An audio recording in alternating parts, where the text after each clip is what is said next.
Hello, good morning, good afternoon, good evening, wherever you are in the world, it's Jose here, as usual, welcoming you to another episode of Amazing Worlds, where today I am going to be talking about Hellblazer, the 300 long issue series based on the title character, John Constantine, created by Alan Moore, that appeared first in the Saga of the Swamp Thing, which if you haven't done so, please check my review on it, link in the description below.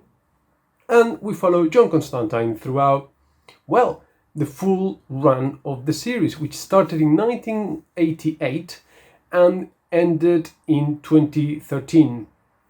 Just like with many DC titles, Hellblazer also got rebooted for whenever DC decides that all the timelines are going crazy and they need a reboot. So every 5 years, it got rebooted for the New 52 and the DC Rebirth and all that stuff, but don't care.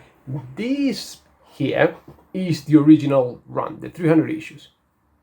Now, what we have is John Constantine, a magician who fights the evil forces of hell, because basically here what we have is hell, demons, werewolves, vampires, all sorts of crazy stuff, and Constantine using his black magic powers to combat these evils.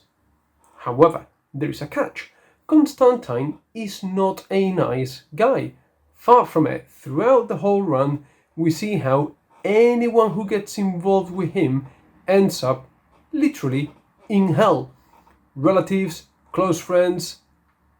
He is a very, very morally dubious character whose motivations aren't entirely quite clear, and who's got no compulsion about making promises to people and not attempting to deliver on them, to sell out his friends to get him out of trouble.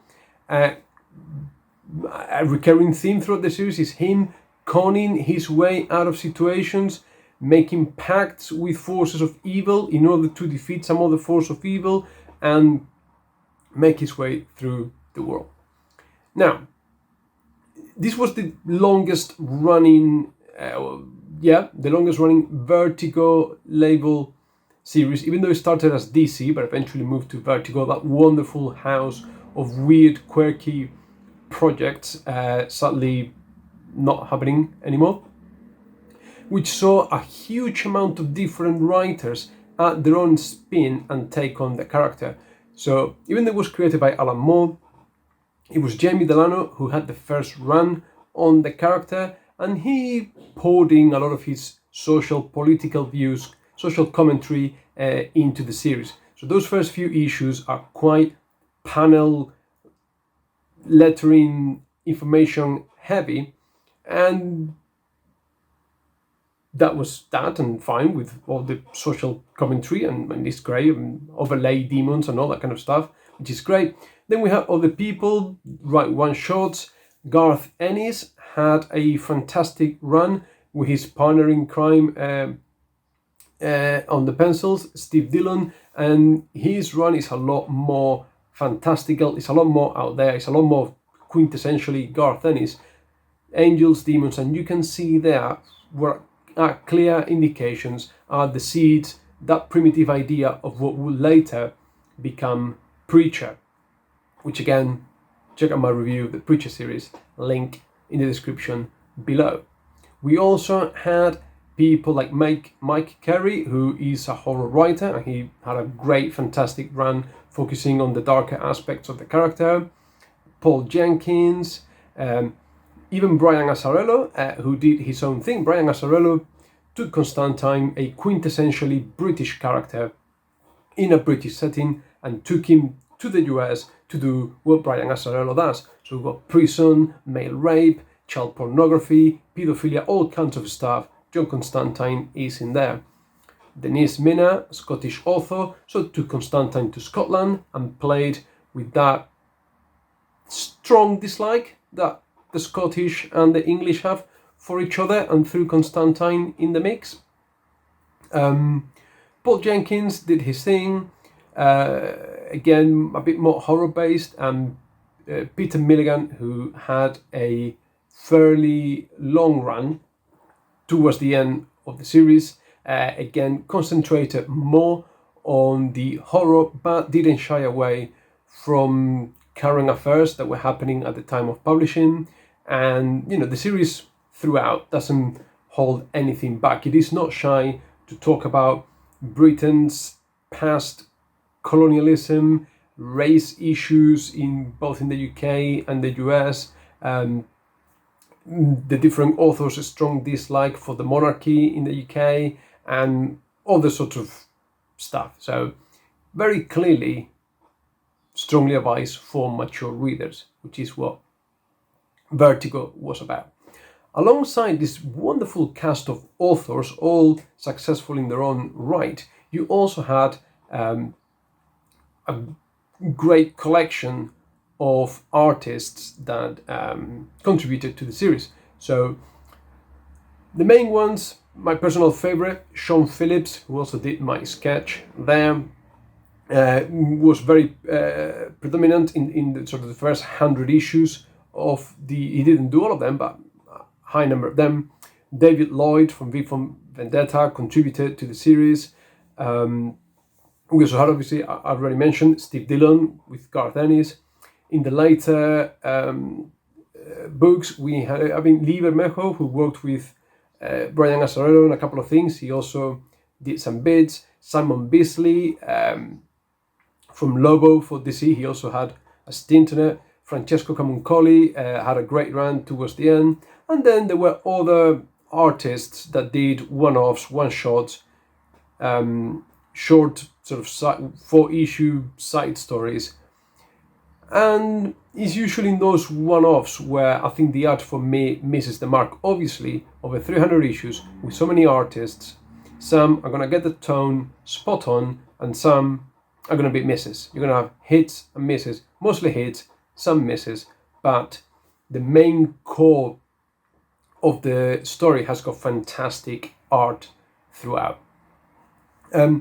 It would be difficult for me to say, starting point. Well, start from the beginning, isn't it? It's a closed series with a clear beginning, middle, and end.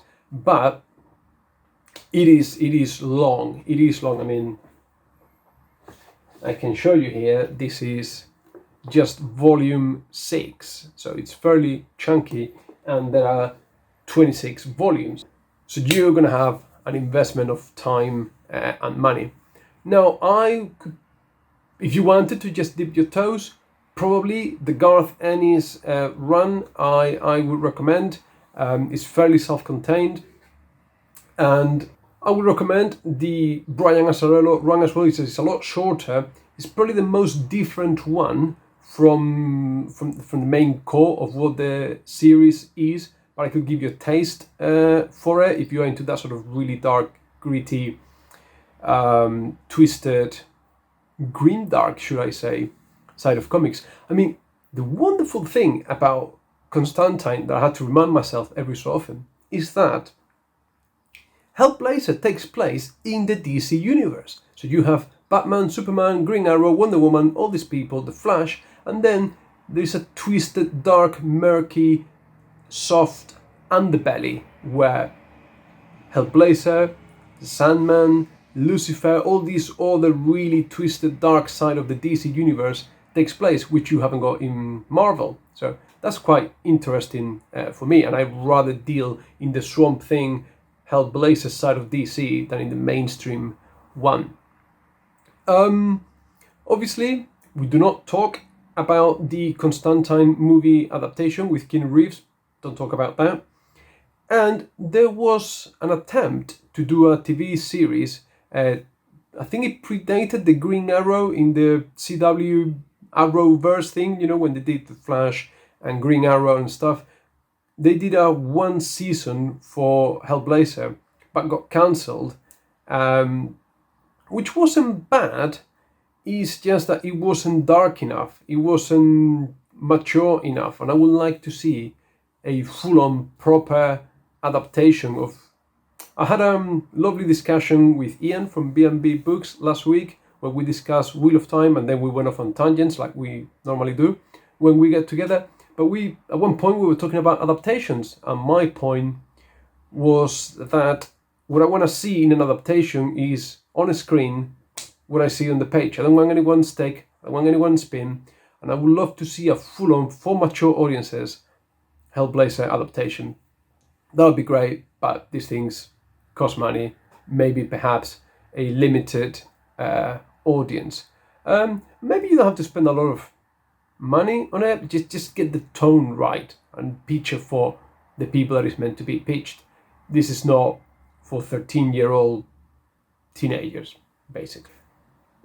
The last thing I wanted to say about the Constantine collection, Hellblazer, is that obviously you're not going to be trying what you could, but you're going to go crazy if you try to get the collection in the original monthly staple paperbacks.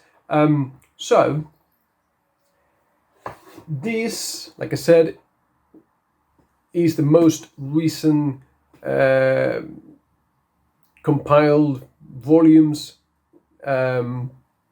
collection that you can find, but strangely enough, some of the later volumes, and I think the last one came out earlier this year, they're really hard to find. They're out of print. You cannot get them on Amazon. You cannot get them on mainstream bookstores. So even I started collecting them years ago, so I was kind of keeping up with the releases. I missed out on a couple of them. So volume 20, I couldn't get my hands on, and I've seen these things on eBay now going for $100 a piece or so. So volume 20 I couldn't get, but I got creative. And for volume 20, I managed to get, this was a previous, you can see the thinner volumes. I managed to get this one and a single staple, one of the monthly ones. So this is actually volume 20 of the new ones. I had to sort of compile it on the aggregate. Volume 23 is also quite hard to find. I found it on a second-hand bookstore in London, so I had to buy it and send it to my mother-in-law's and collect it there when I went at Christmas, March, whenever I went, because it's difficult to find. And volume 24 is also quite hard to find. I actually put a bid on eBay at one point. Someone was selling it in the US, but then plus shipping, it was silly money, and even I got outbid there.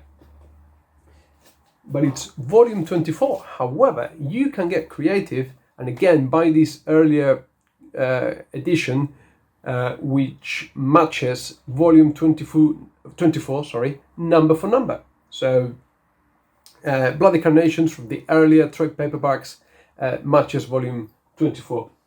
So there you go. These are the joys, perils and risks of being a completist / collector. One more thing I wanted to mention about the series, and what I think is kind of makes it a little bit different, is that the character of Constantine moves with the times, so he ages throughout the series. And what is great about it is that there is an internal consistency. So different authors and artists build on what happened in the past. So at one point, Swamp Thing decides to take a little revenge on Constantine and tattoos a tree on his ass. As it happens, if you mess around with an elemental of the green, you may wake up with a tattoo of a tree on your bum. Now, 30 issues later, different artist, different writer, and we see a booty shot naked from the back drawing of Constantine, and the detail of the tree is drawn there by a different artist. Scars on his face are also picked up and maintained throughout the series, and he ages along in the books. So he starts a kind of younger character and finishes with sort of middle-aged Constantine. But anyway, this is all I had for today. As usual, thank you ever so much for watching. If you haven't done so, please like, subscribe, comment, let me know what you think, and stay tuned for the different live streams. I've got one coming on the 22nd of May, where we're going to be discussing the Farseer trilogy by Robin Hobb. So join, pop in, say hi, let me know what you think. Take loads and loads of care as usual, and I'll see you next time. Bye.